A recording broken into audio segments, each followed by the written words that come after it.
Qarsaklar chaldi o'zbek, cho'lponni boltalashdi, pashshalar gulzorimda ari bilan boltalashdi. Cho'lponni nega o'ldirishgan?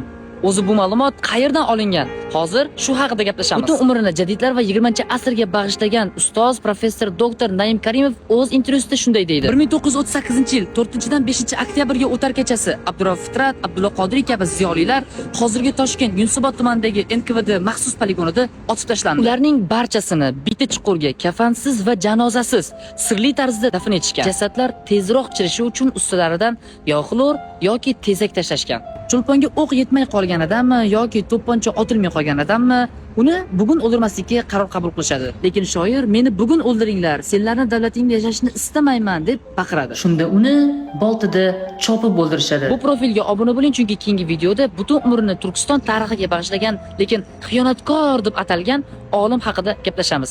Nima deb o'ylaysiz? Bu olim kim?